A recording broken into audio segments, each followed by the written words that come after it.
Okay. We'll do it live. Okay. No. We'll do it live. Fuck it. Do it live. I'll write it and we'll do it live. It is Wednesday, my dudes.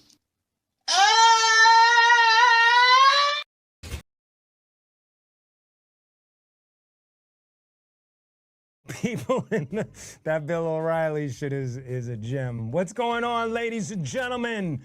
Yes, yo, who we got in the building today? First of all, hopefully everybody is doing well. Very happy to see everybody here. Welcome if you're here for the first time. This is live from the lab with qunique, yours truly. We do these every Wednesday at 6 p.m. on the West, 9 p.m. on the East, and we have another show on Friday called Friday Vibes with Q as well. That's 7 on the West, 10 on the East. If this is your first time here and you kind of dig it, hit the like and subscribe button. I greatly appreciate it. What is going on? Let me see who's in the chat today. Let me scroll back. My man No is here. Mir Depp. Who else we got? Latar Pacheco. I think I got that right. That's a new name. Welcome to the... Yeesh, what's going on? Yes. We're going to talk about that. Therapeutic, what's good? Of course, No, Amir Depp. Jay Bugsy, my brother. Eon, what's good? The 07, yes, and my man Spoon, yes, ladies and gentlemen, everyone is here. We are gonna have some, fun today. So a couple announcements before we get into today's book report. I got my book report right here. We'll get into that in a little bit.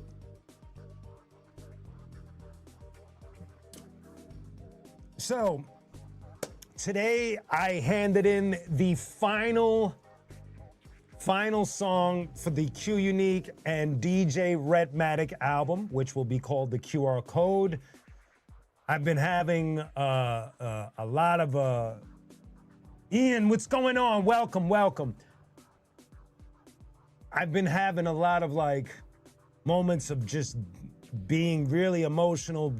You know, this was an album that I didn't plan for. It just happened naturally. Two homies that have known each other for as long as we have. Myself and Red have known each other for quite some time, from him being in the Visionaries and the Beat Junkies, me being in the Arsonists, sharing stages together, doing events together, being in Rocksteady together, being a part of Fat Beats together. We just have a really cool history, but it just never dawned on either of us to work on an album together. So when it happened, it just kind of came from left field. We've already released 3 singles. Cypher Up, which was the first single, has a video on the YouTube channel. You can check it out later. We have Fire Vision, which features his brother in the Visionaries, Elemento, somebody who I greatly admire as an MC and a lyricist. We actually shot the video for that this past weekend, and that video should be out. I don't know. I don't want to put the pressure on too many people, but the people editing. But I think within the next 2 weeks we should see a video for that. And then we released It Only Leads the Way, which was a little bit of a personal public apology and moment of vulnerability, which I usually do on my albums, where I just dig for my own truth and just share with y'all and see who could relate, and then we connect on that and it becomes our song, you know what I mean? What up, Bananas? How you doing? What's going on, Slate? Yes, y'all. Lautaro Pacheco. Okay, that's what's up. Chile is in the building. That is what's up. Yes. And so I already know what the 4th single is going to be. We already have the pre-save links for the 4th single, but it's kind of early, so I didn't want to put it up. The next single comes out May 8th, and where are we? We're only on April 15th, so it's I don't want to announce it yet, but I will say that just like Fire Vision, it features an MC, a great MC, And I think that's part of the reason why I was so emotional, is because the MC that's on the next single means a lot to a lot of people on this planet. And so, well, as we get closer and closer to May 8th, I'll get closer and closer to telling you who it is. You more than well, no, it's an East Coast MC. Oh, that's what's up, National Australia Day. And May 10th is Rhett Maddox's birthday, so he wanted to be able to have this part, you know, because both Rhett Maddox and I are both excited and very emotional about the next. We're emotional about the whole album because it was, like I said, it was something that it wasn't in the plans, and so we were able to go from not having an idea that we were going to do this to completing an entire album with features and all types of flyness. And you guys have already heard 3 of the songs, and it only gets better from there, and it's very exciting. There's a lot of other featured artists on this album, but the next single is definitely an East Coast legend. And so that's the only hint I can do for now. I don't want to give it totally away yet. I don't know if it matters, but I want to hold on to that for a little bit. Let's get a little closer to May 8th, and then we'll see, about what I say before it comes out.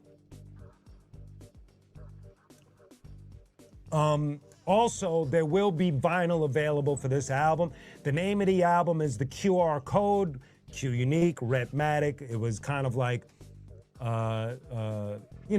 something clever, but then as I dove into the title, The QR Code, I looked for a meaning for this title, and what it is when you're a practitioner of hip hop and you come up through the ranks in some of the most iconic movements like Rocksteady, like Zulu, like Fat Beats, like the Arsonists, like the Visionaries, like the Beat Junkies, you are initially taught this code of how to behave as a practitioner of hip hop. Now, I'm not saying that everybody behaves accordingly to the code, but me and Rhett come from that school of hip hop where there is a code to how you do the music, for everything from being an individual to not biting to being as disciplined to your craft as you possibly can, and all of these different things. So that's where the QR code found its definition. I'm giving you a loose definition, of course, but that is indeed the definition. And so this is a very exciting moment for me and for Rhett. And I'm hoping that you guys are enjoying the singles as they're coming out. And like I said, there's gonna be vinyl for this album. From the way it looks, what I would like to do is release the vinyl first before it hits all the streaming platforms. Give you something like physical, like a vinyl or cassette tape or CD. That's what we're aiming for. And the date for that, we're looking for around July. So get ready, all right? Just get ready. What up, Jay Freedom? Good to see you. Good to see you. Good to see you. Who else? Let me see. Make sure I got everybody's questions. I think somebody asked.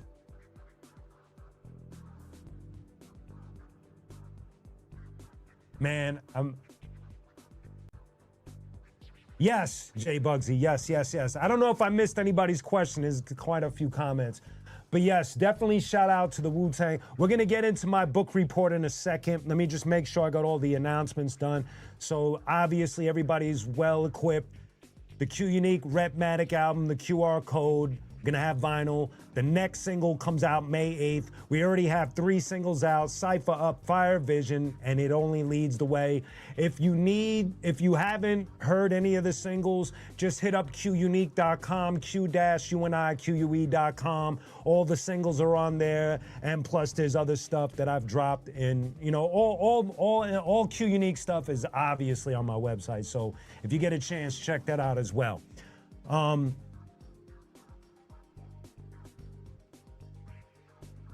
Did you send tracks? I Where did you send the tracks? You gotta let me know where you send the tracks at so I could double check and swing back around and see what's going on. Okay, so now let us wait. Let me do this right, man. I haven't been using these, and I need to use these in order to, you know, get the vibe going, man. And so what I'm gonna do right now, we're gonna get into. You know what, Stutters, we gotta get a little clip for this one from now on. We're gonna get into my book report. That's not what it was.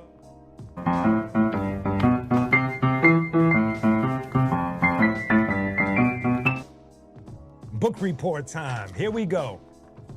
Now I have a few elements, so you're gonna have to bear with me. Now, this is gonna be an open discussion. I'm gonna need y'all to really roll with me on this because this conversation for some people is controversial or annoying or whatever have you. We're gonna talk about hip hop and the Rock and Roll Hall of Fame. Now, here are some of the things that I did some quick research on, and I'm just gonna blast out some bullet points. I got some stuff on my phone as well, so here we go. Hip hop in the Rock and Roll Hall of Fame.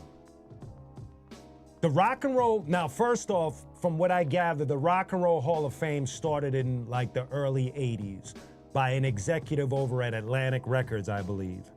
And I think his intent, I don't know what, obviously I didn't know the guy, but if I had to gather, I think his intentions were kind of coming from a cool place where in his mind, I think he was straight up just thinking of rock and roll and just, I guess, giving flowers in his way with this museum and whatever it would be. And obviously, through the decades, it's evolved into something that has become more of a controversial and at times, for many people, a disappointment.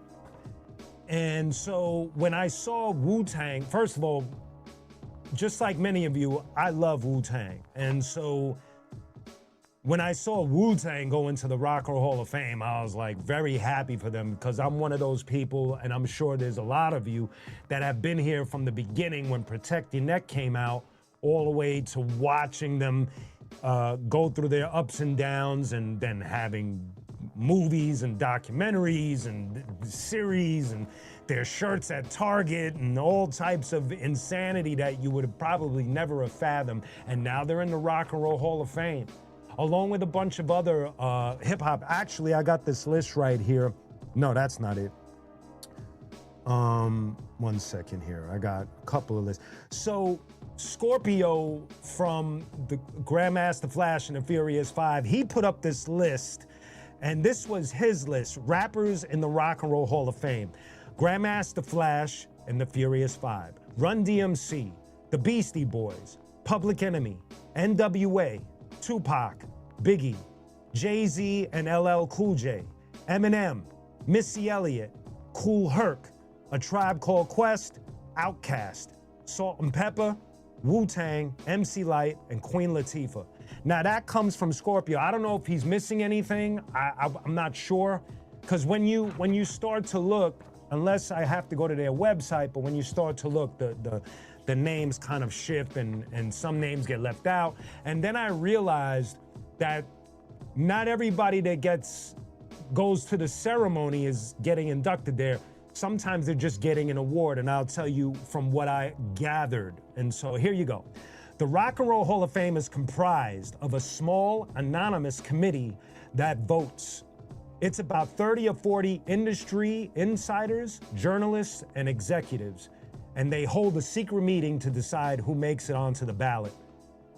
Now, from what I saw, the only criteria that I heard of is that the band or the artist needs a 25-year lapse from their debut album, which is kind of like, that's kind of for me,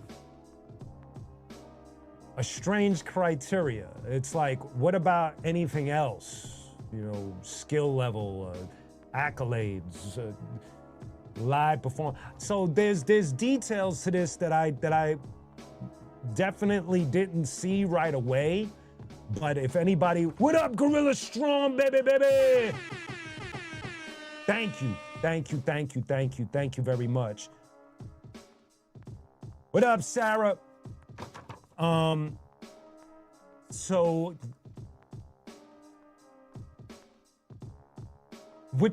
so like I said, the criteria from what I gather was just, you just needed 25 years past your initial release, but then they have to vote. Then they have to bring names up. So my thing is, there's gotta be more to the criteria than just 25 years, because you could just go to any independent artist, like let's say the band Pavement, which is an indie band, that I don't think they're in the Rock and Roll Hall of Fame, but they've been around for a long time and they have a lot of fans, but are they eligible? Like so there's details about it that I'm not really clear on. So if anybody understands, let me know.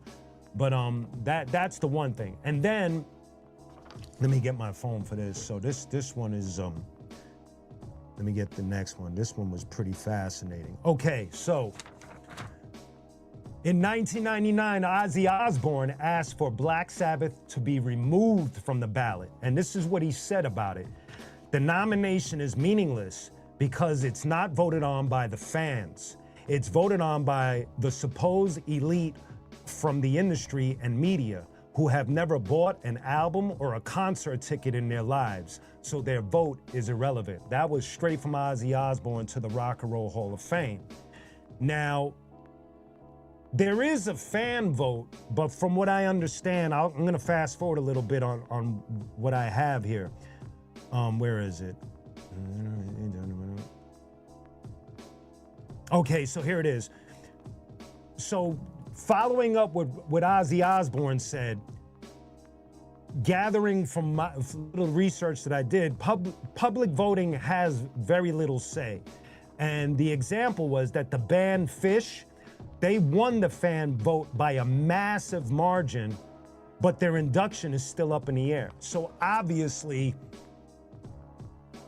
judging by that example, and I'm pretty sure there's a bunch of others, the fan vote only holds a little bit of weight. It's ultimately up to those industry insiders and industry heads and media people that have the last say. So my question to you is, do you think that that's fair? Do you think that that's right? Or do you think that a fan vote would distort the situation?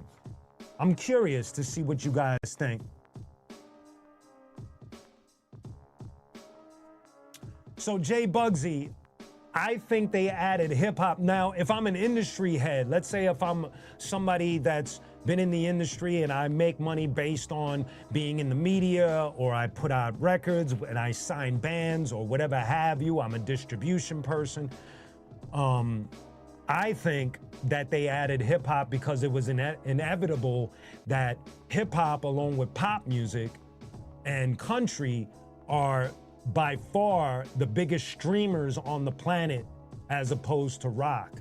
And so they had to make that pivot in order to put asses in the seats, because at the end of the day, the other thing that people don't realize is it's not a free event.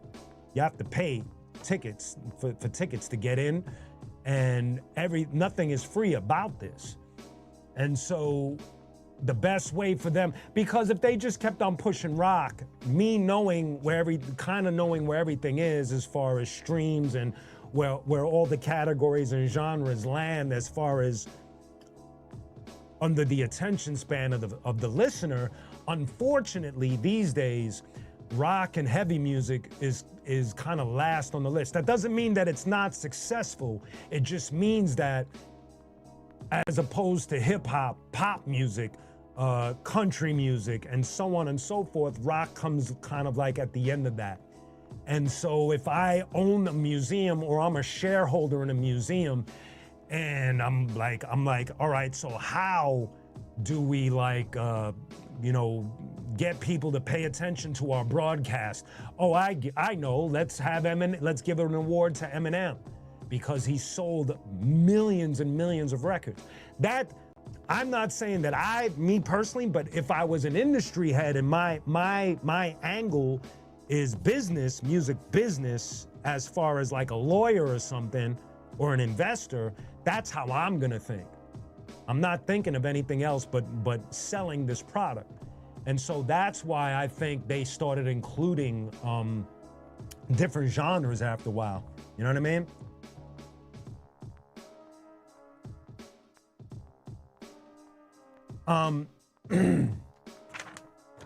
So continuing on, here's the other thing that came up. From what I understand, Judas Priest. Now, y'all could verify this for me, but my research found Judas Priest wasn't fully inducted, but they were given a musical excellence award, which is kind of strange. So I don't understand some of the things, some of the policies and some of the things that happen kind of like confusing for me. You kind of look at it like, well, what's the point of that? And also, I don't know if it's changed, but if we're talking rock and roll, right? Just rock. First of all, let's be honest. Rock and roll to me refers to a certain genre, a specific genre. To me, metal might be an evolution of rock and roll, but metal is metal, rock and roll is rock and roll. I don't know if that's confusing. It's something that I was thinking about because it's like when I hear the word rock and roll, I think of music from the 50s and the 60s and the 70s and a specific type of sound, like the Black Crowes. To me, that's rock and roll. But if you said Gojira, I wouldn't consider that rock and roll. I would consider it metal or heavy music. And so it's sort of like the same with hip hop. Like for me, hip hop is the culture, is the whole culture. It's the 4 elements or the 5 elements of the entire culture. Hip hop music or rap music, it's kind of like and we all understand this, it kind of like breaks down into subgenres that we all personally either alter the definition based on how we view it, on our perspectives, but we all don't believe that certain subgenres carry the definition of hip hop. And I feel the same way about rock and roll, metal. I don't feel like it derives from, but rock and roll to me has a very specific way. Unless y'all don't agree, but let me know, you know what I mean? Machiavelli, peace, peace, peace. What up, Edwin? And so that was the thing. Thank you, Edwin, for the gifts. Thank you very much, bro. Thank you. Thank you to everyone for your support through the super chats, super stickers, and super gifts. I really, truly appreciate it. Thank you. So, thank you, No. Yeah, because it's like even the title, Rock and Roll Hall of Fame. It's like for me, when I look, look, here's the other thing that I found out that I'm going to put. And I was thinking about this as I was doing the research. I was like, well, why don't they just call it the Music Hall of Fame? It would stop the controversy and the confusion as far as whoever gets inducted. Now, how they get inducted is a whole other conversation, but change the name. It's rock and roll is a specific genre and music covers everything. And I thought I was the first one to think of this, which is bullshit. Dee Snider from Twisted Sisters suggested they change the name, but they didn't hear him out. You know, and he said it a while ago. He knew, and he's using his common sense. It makes sense to me. Exactly, Jay Bugsy. You see what I'm talking about here.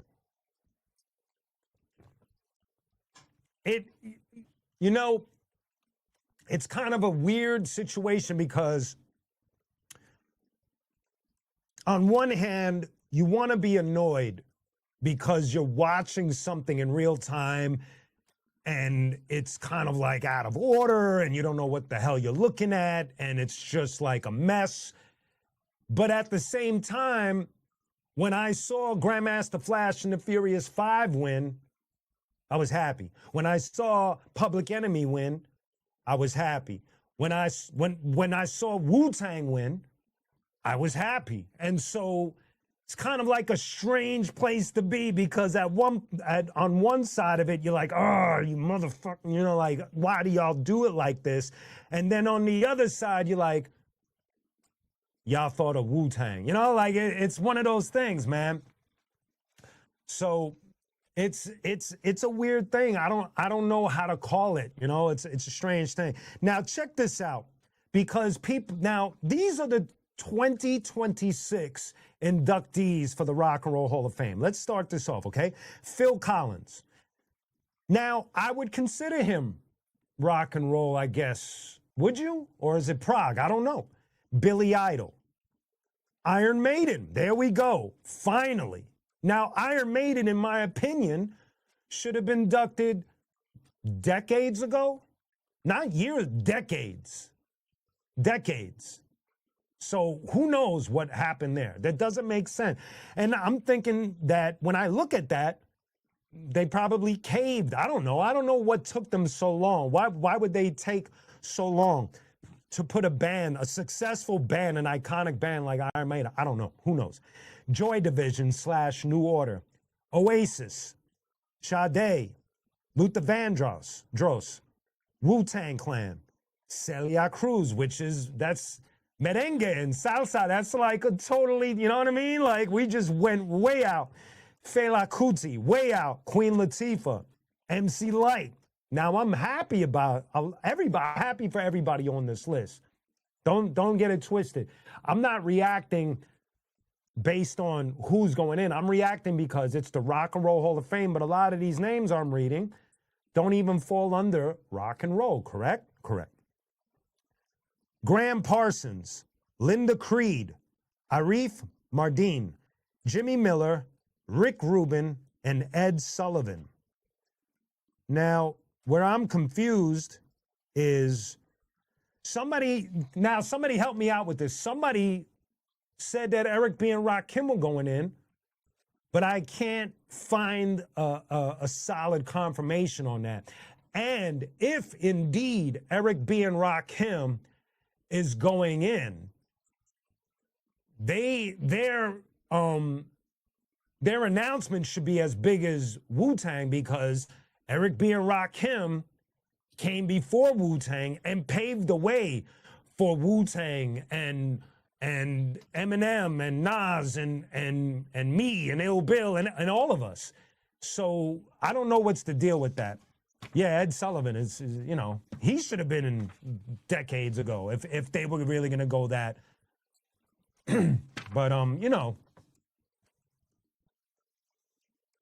So that's the deal with that, man. It's like, I don't know if I'm frustrated or I'm just confused, because it just zigzags all over the place, and they're not holding themselves accountable.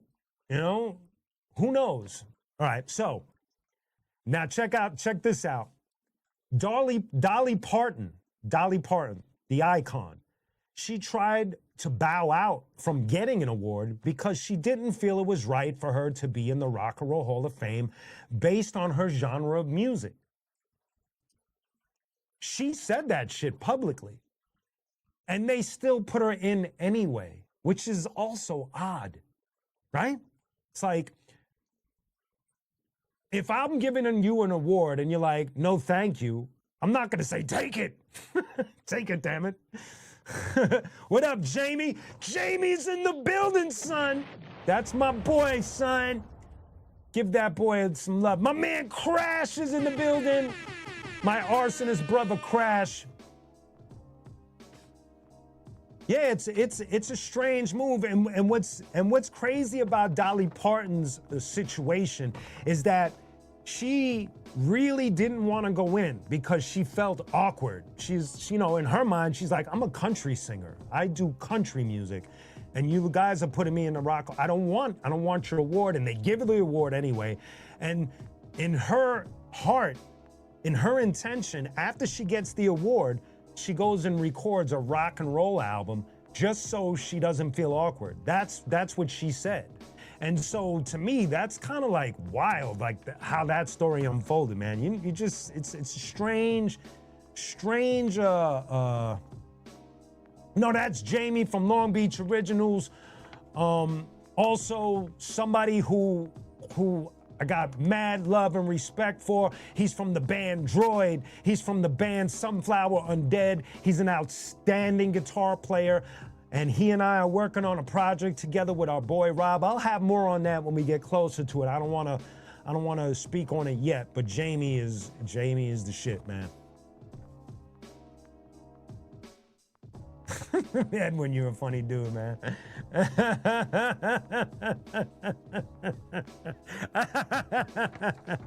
Anyway, now, the most uncomfortable thing I saw about the Rock and Roll Hall of Fame, there's a lot of uncomfortable shit, but the Steve Miller incident is by far the craziest shit.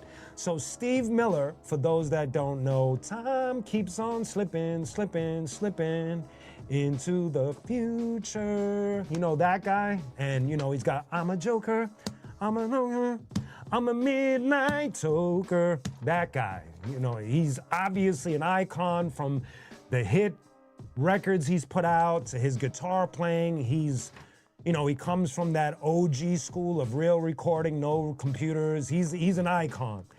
So Steve Miller, they inducted him and they only gave him 2 tickets for him and his wife. And they told him if he wanted more tickets, they were $10,000 a pop. Somebody explain that to me. Could you imagine? I'm trying to really, I'm trying to understand that. I'm giving you an award. I want you to come and receive the reward, the award. You, sir, are an icon. You are Steve Miller. You have put out albums that have sold millions and millions. You have influenced people. Your guitar playing is top level. I want to give you this award. I want to induct you into the Hall of Fame, but I can only give you 2 tickets. And the rest of the tickets are $10,000 a pop. And Steve Miller was like, yo, how is my band gonna play? How are my band members' wives gonna come and watch the show? What the hell?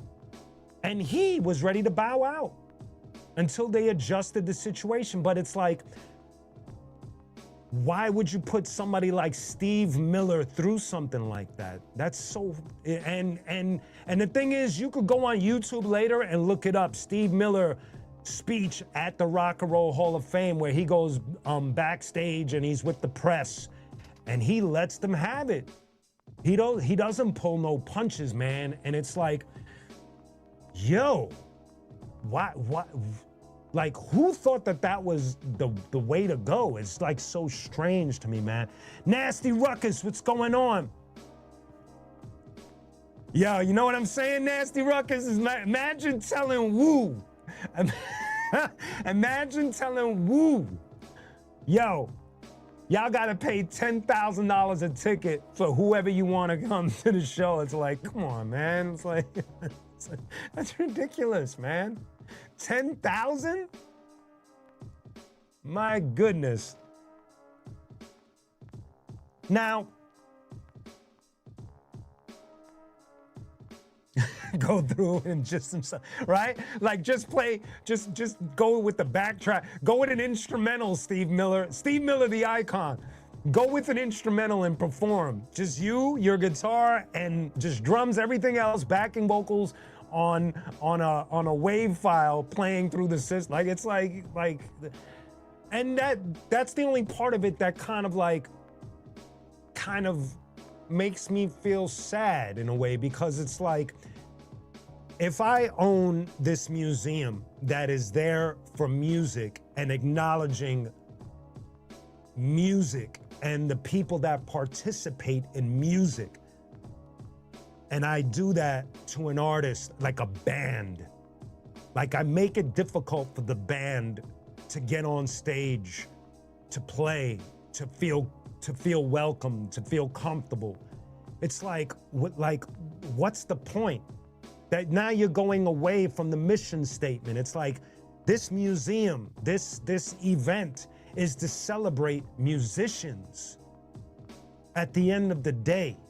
And so that's troubling to me to have this whole thing, to televise it. It's been on HBO, it's well produced, and we've seen some iconic people go through it, and we've seen people we've never heard of go through it, and it's all beautiful. But then you hear these horror stories and you're just like, why would you contradict this thing that could be so amazing? You know?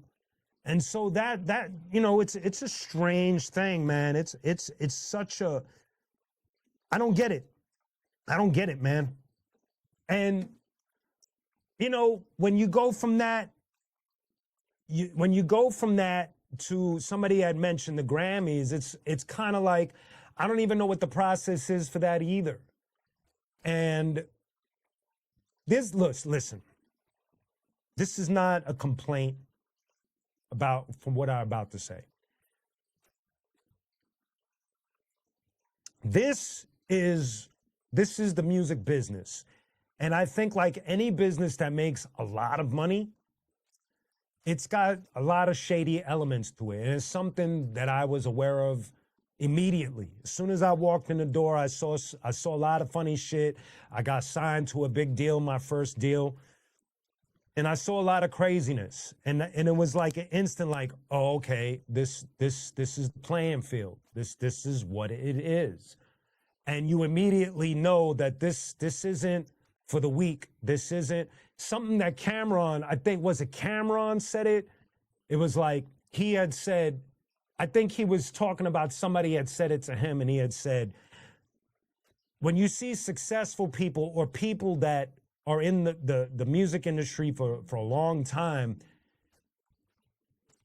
or if you see somebody that you think is talented but they didn't make it, it has nothing to do with their skill. It has to do with the thick skin and where their heart is.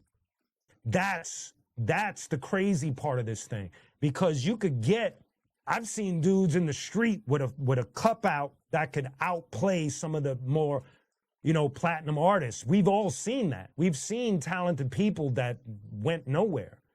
And it's because this industry, it is a monster. And Dave Chappelle had said it about the entertainment business on a whole, but it is a monster. I'm not gonna lie to y'all. But there are aspects to it that are beautiful. Like, look, right now, we're engaging in a conversation based on me being in this industry, based on me putting out music, based on me having a career for as long as I have. We're all here as a community, like-minded people. And we build every week.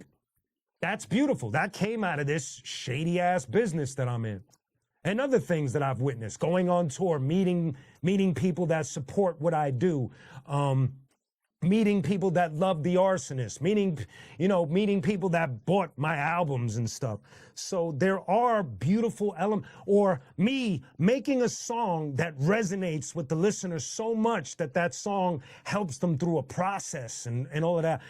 I needed this business in order to get you that song. I needed to understand certain elements of this business in order to get the music out and entertain you guys, you know? So there's good and bad in it, and I've accepted that. But hold on, let me make sure before I finish my point. Thank you, 07. Thank you, No. Andrea, thank you. I think they're... Yes. I'm just making sure I got all of y'all.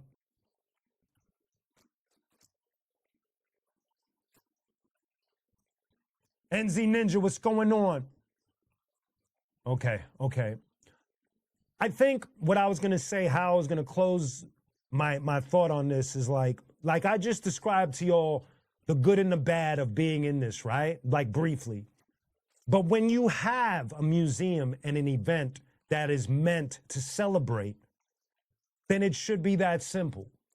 It shouldn't, like, none of us should be able to see horror stories based off of a museum and an event that is giving flowers to musicians. So me personally, I would hope that the Rock and Roll Hall of Fame could kind of like eventually evolve and kind of rethink their approach to this. Like just me being sincere about it. It's like, I like the idea of what they have. And, you know, I can't deny that a lot of the people that are inducted are well deserving. And so we could just do without the insane stories. Obviously, there's going to be slop and mess and things that are not always going to work out. But if Steve Miller is saying what he said, and that's what somebody like Steve Miller has experienced, then, hey, man, I hope that from the moment that Steve Miller gave that speech to today, that things were clarified or fixed or adjusted. I hope so, you know. Now, as far as, that's what's up, '07. I appreciate that, Broken Man. Thank you, Gorilla Strong. I hope that, I think they should change the name. That's my first thing, man. Was it, all right, let me see what you're saying. No. Was it draining or defeating you? Like when you first were making tracks and trying to get your name out there for the right people to see? It was heartbreaking at times because I faced everything from rejection, which is a part of life, racism, weird behavior, foul behavior, thievery. It goes on and on and on. So at times, what ends up happening is you're mentally taking a beating. You feel like you're in a boxing match a lot of the times in your head. And so there have been times where you're just like drugs, exactly, which that element is a whole other discussion because we lost some of the greatest musicians that we are aware of to drugs. So there's no safety net here. There's nobody helping anyone here. You know, they're more like watching. But that's a whole other topic. You're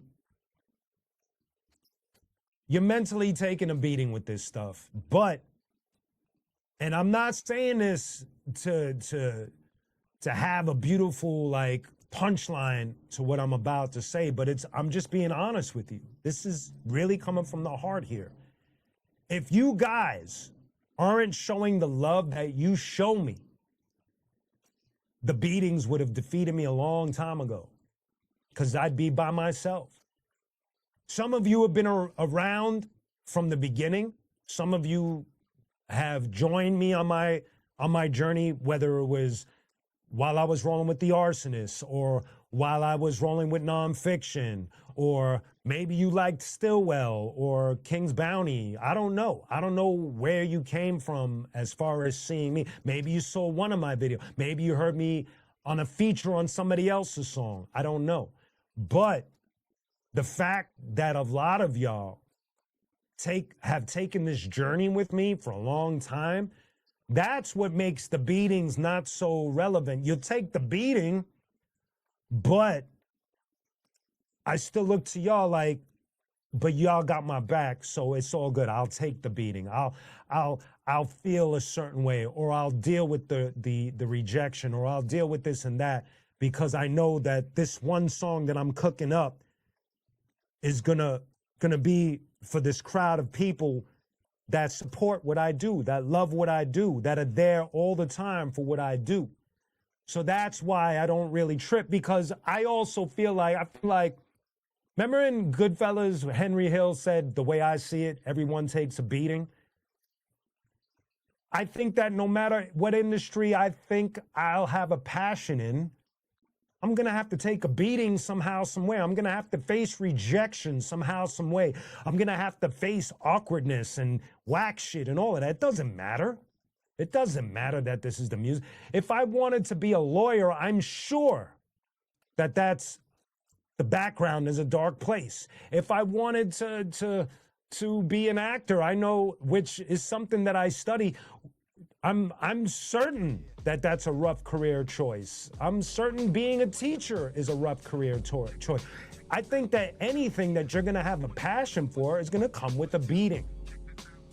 So that's just me being a big boy about it and saying, hey, you know, unless I'm gonna just fucking go live in the mountains by myself and just have my own crops and not bother with anyone, I'll have less beatings that way, stay off the grid, never look at my phone, never care about anything. I might take less beatings that way, but I ain't gonna enjoy that. That's not for me.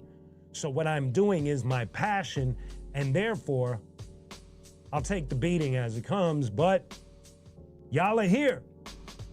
So I wanna build with y'all, and y'all make the beatings like whatever to me, you know what I mean? So that's the deal with that, man. Thank you, No. That's what's up. Thank you. Thank you, 07. Thank you, Gorilla. I appreciate that. And just to clarify, because 07, I wanna take what you're saying about, that's right, Gorilla. That's right. So 07, you know, when I started, I was a kid. So fame, girls, spotlight, they were definitely part of it, but I was a kid. And I lost that intention quickly because the first deal I signed was a big deal, and I was thrown into a situation where there was a lot of money. It was the CNC Music Factory thing. We've spoke about it a couple of times. And for some reason, my soul didn't connect. And what I mean by that is I didn't really get lost in it. And I was offered to get lost into it. There was enough money to hold me down for a long time. And there was enough there for me to be famous for that chapter of my life. And there was enough women to go around for me. And there was enough of everything. There was an abundance of everything for me. And for some reason, my soul was like, nah, no. And what's crazy is I went from that to the Nomads, which is the toughest one of the toughest chapters of my career. It was awesome because of the people, may they rest in peace, that were a part of it. But it was a rough because I went from something that was so commercially powerful to a very, very underground rap group. And so as time went on, I was able to focus on what was important to me, which was evolving as an artist and evolving with my skill and doing the best that I can as a musician. And I think in recent years,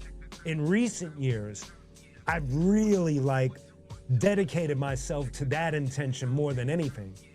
My music is important because you guys listen.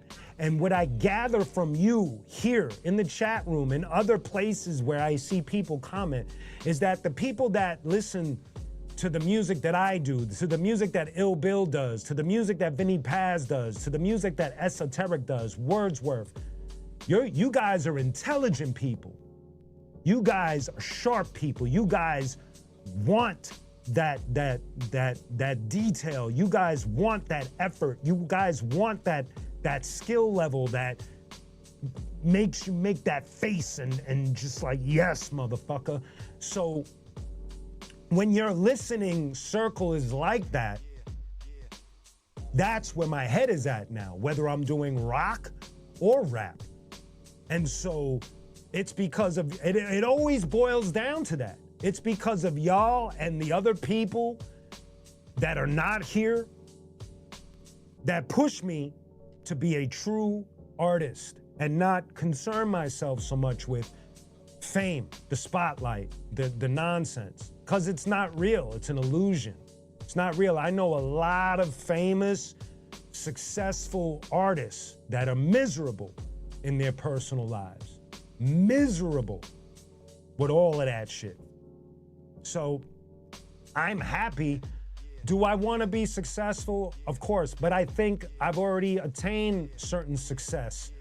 When I can come on here and I see the same names and you guys are so fucking awesome and just, you know, from intelligent comments to just the love and the support that you guys show me almost every day of the week, some of y'all.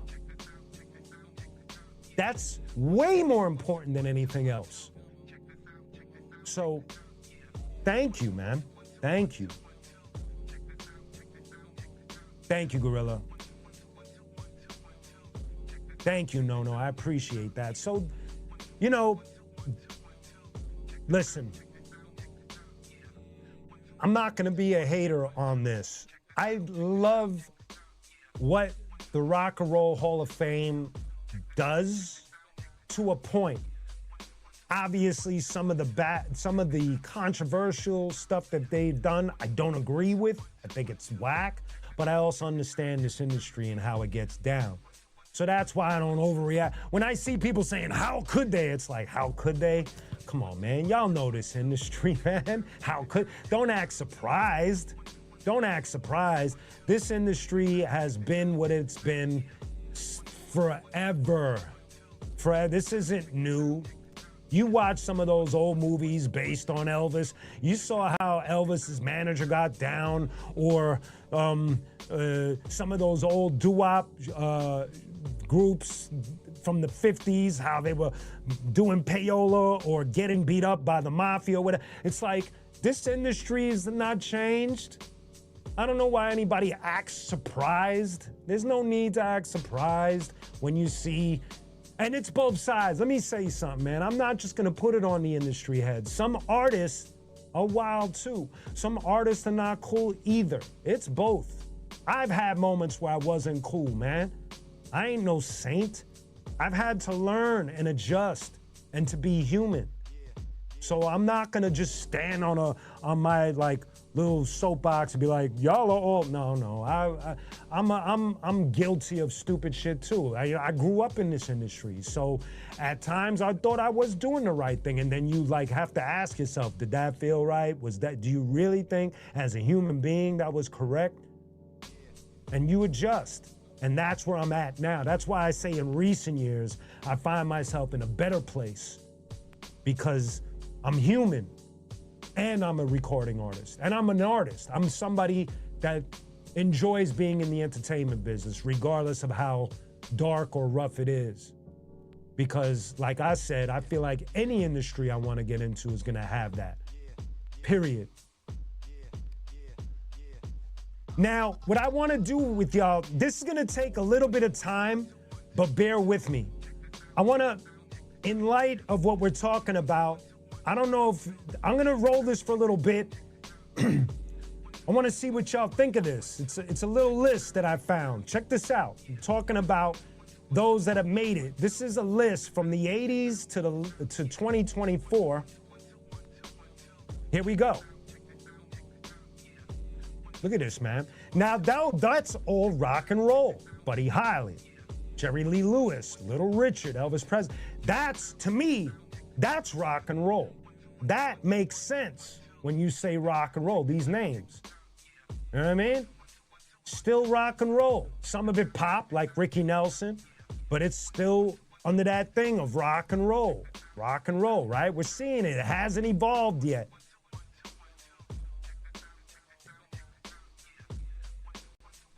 You know, now Bob Dylan, that's more folk. It could be debatable, right? We got some names, you know, the Kinks. I don't know, you know, how do you define that, you know? How do you define certain things? Kind of crazy though, right?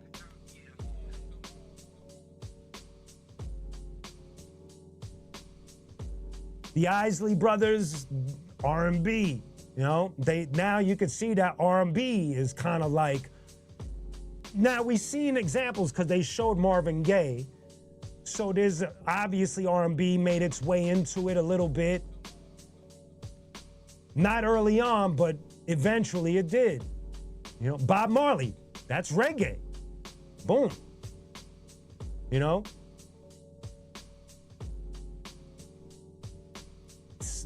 Frank Zappa, to me, that's a fusion hybrid stuff. You know, it's like, see, the definition starts to open up a little bit. Pink Floyd is not rock and roll. Pink Floyd is psychedelic. So or at least early on. So it's starting to open up, and you're seeing Parliament, that's not rock and roll. You know what I mean? So it's like, they've always played the line, as we could see, with what they deemed as rock.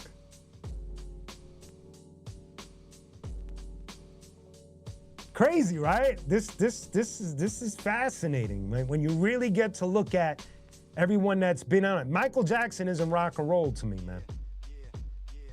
That's pop music.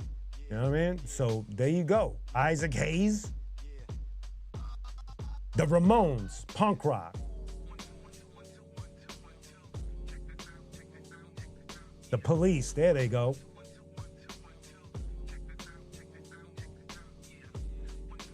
It's pretty cool though to be able to reflect and see, you know, some of these names, man. Black Sabbath eventually got in, as we could see. I guess they had a meeting. Grandmaster Flash, boom, 2007.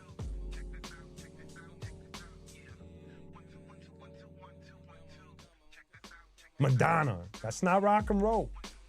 But I think you get the point of Run DMC, 2009. ABBA.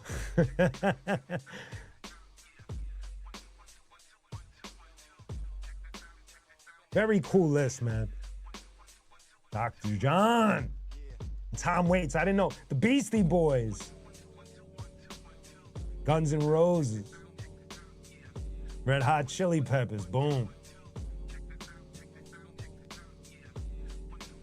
Public Enemy, 2013, baby. What's going on, Goodfoot? We're just looking at a quick list. We just went from the 80s, and we're gonna end at 2024 on this list.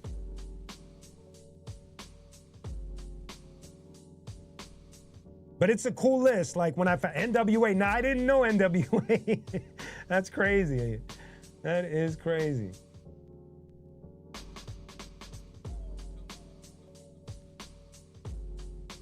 Wow, some of these names, man. And another thing that I find interesting is that there's no real order to it, because some of these names are well beyond 25 years, like the Zombies or the Depeche Mode. So it's like, it's almost like so random how they place people into this Hall of Fame. So fascinating how they come to the conclusion of, well, this can go at this time. You know what I mean? Carly Simon, Kate Bush, Missy, the great Willie Nelson, Rage Against the Machine, nice. Tribe Called Quest, I was definitely happy about that too. Ozzy Osbourne went in on his own.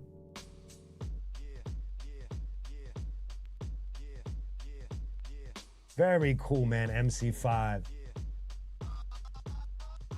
Yes, that was cool, man. That was cool. Like, hope y'all enjoyed that. That was a lot of fun. I just wanted to be able to close the discussion with just showing somewhat of a list from a certain point, which was their beginning. And you could see the evolution. You could see how they start to blur the lines with genres. Because it goes from rock and roll, and then the lines get really, gradually they get blurry. And then by the time you get to the end of the film, you're just like, all right, I just seen all types of genres, you know? And so that's my whole thing on the Rock and Roll Hall of Fame.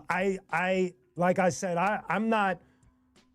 I'm indifferent to it. I'm not angry about it, and I'm not happy about it. I'm just kind of like neutral in a way of, like I said, I like the idea. I just think that moving forward, it'd be cool to see them evolve And like Dee Snider said, change the name to the Music Hall of Fame. That makes more sense. That way nobody can say shit initially about who they put in. Now about their practices, that's a whole nother practice. But that's my feelings on the Rock and Roll Hall of Fame, ladies and gentlemen. Congratulations to all the inductees this year. Very cool. Very, very cool. No doubt, no. Jay-Z before Trump. So you know what I got. Y'all know what I'm going with, ladies and gentlemen. Y'all know what's next. Got a new UMTV Raps pack reveal for today. Let's see.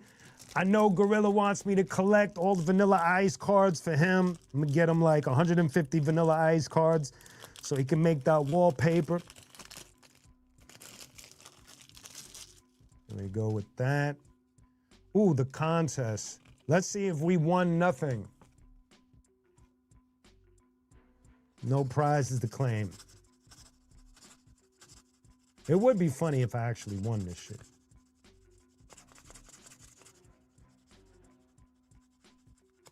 What does it say? You missed the groove. Try a better move.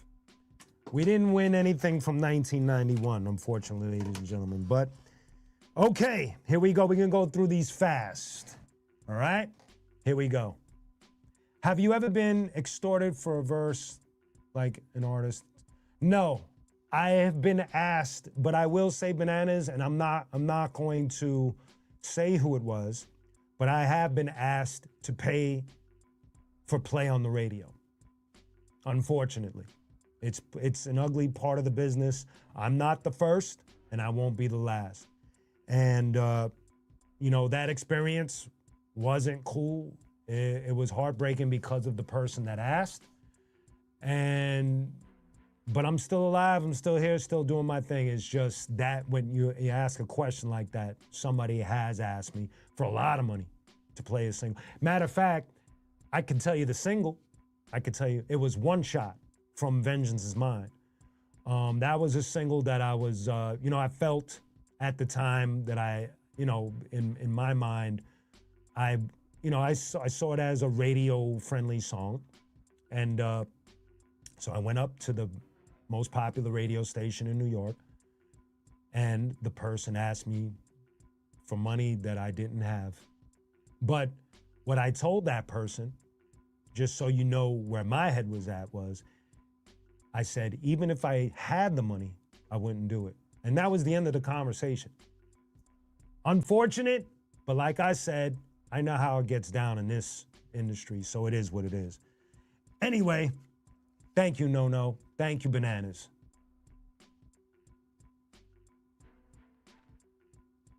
Oh, 07.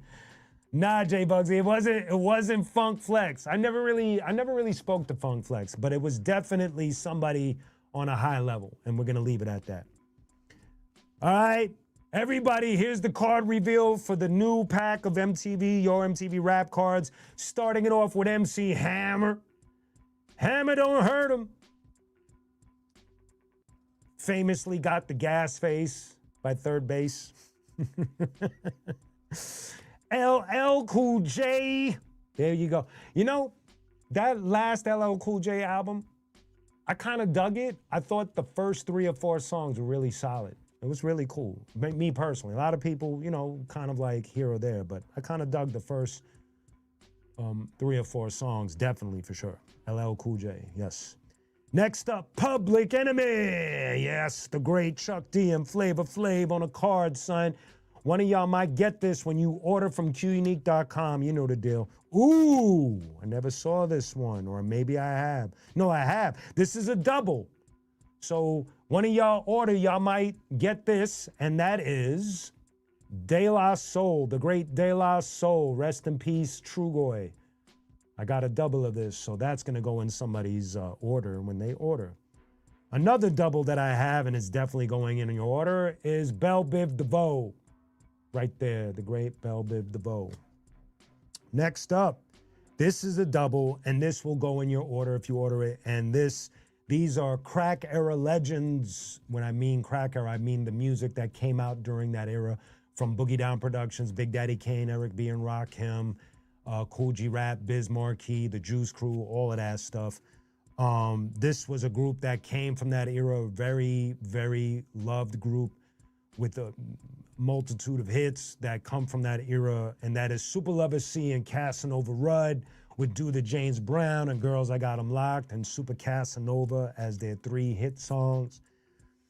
Oh shit, I never seen this one. This one is dope. I never seen this one before, so check it out.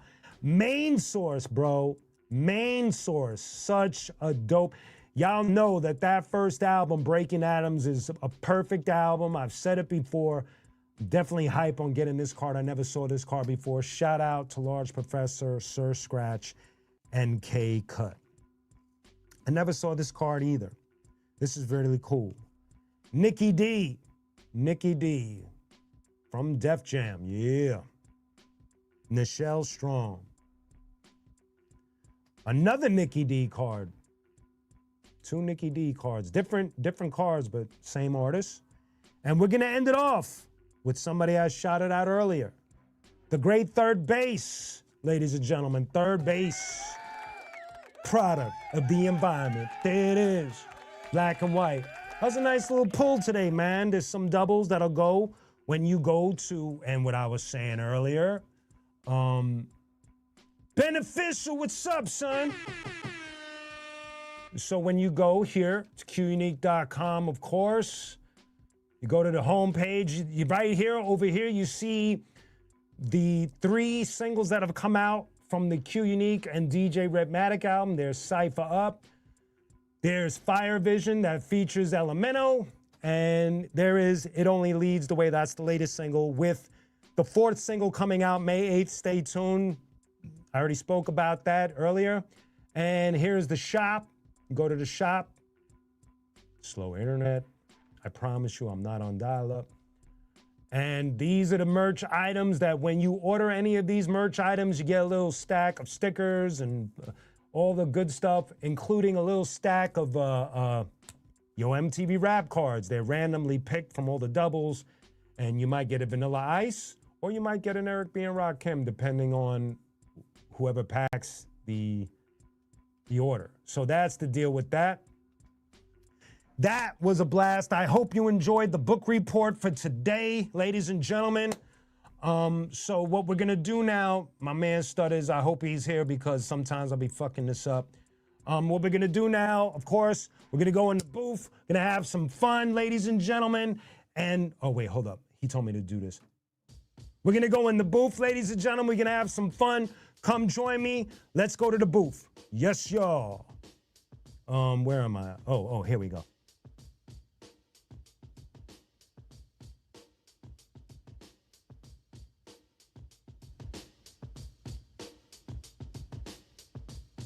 Yeah, 1, 2, y'all. Bring up my mic. 1, 2, y'all. Check it out. Yes, y'all in. Yeah, we're in the booth today. Shout out to LA Vocal Booths. They make some of the most amazing booths in the world. And your boy Q got one. We're gonna do this again.